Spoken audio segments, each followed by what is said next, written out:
I'm Jacob Wessel. I'm the Public Realm Manager in the Boston Transportation Department. My pronouns are he, his, and I'll be the primary city point person for the Artist in Residence program.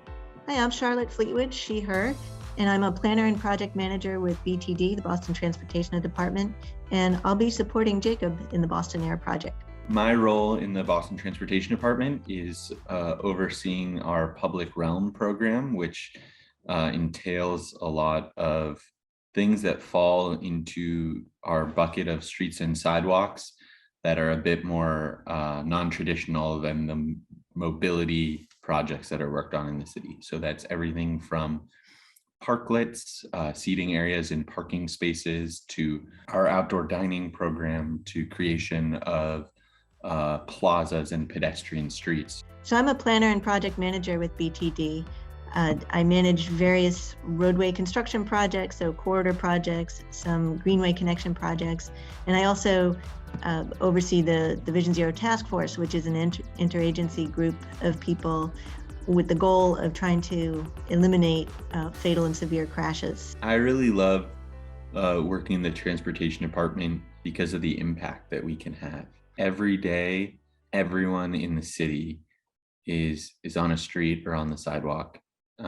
They are walking, biking, on a bus, in a car, and we get to be part of that journey, designing the spaces that people get to experience as they're going from point A to point B, and maybe making that experience something more than just passing through, but actually being in a space. And I also feel like what we're doing is really, it's urgent and it's really relevant right now. 30% of our greenhouse gas emissions come from transportation. So we really have an urgent mandate to encourage more active transportation and more transit use.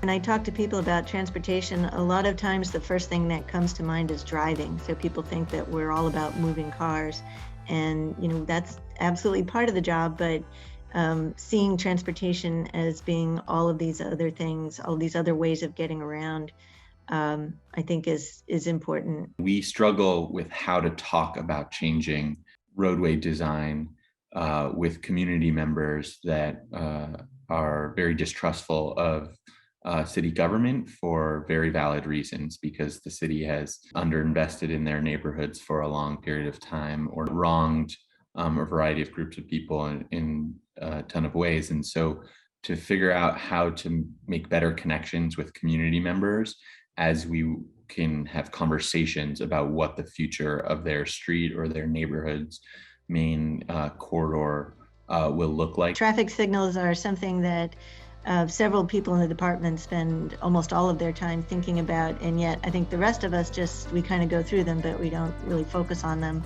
And the more I've gotten into it, the more I see them as it's really almost like choreography. It's who goes when, for how long, and there's this sequence. And once you start to see this sequence happen and ask questions, it is an art as much as a science, or maybe even more so than a science. So I think there's an opportunity there to think about our traffic signals, especially from a pedestrian perspective, to see how we can make that dance a little bit more equitable and maybe even more interesting. I'm really excited about working with artists that might be interested in interrogating how we do things in the transportation department and challenging us to be better in the way that we work across the board. Working with an artist can really help break down barriers. I think there's always a certain curiosity about doing something different, doing something creative, having a new perspective, and artists bring that to the work that we do. Thank you so much for considering joining this program and for applying to work with the Boston Transportation Department. We've had some great experiences with artists partnered with other departments in the past, where that work has jumped out into the street, and we look forward to working with you.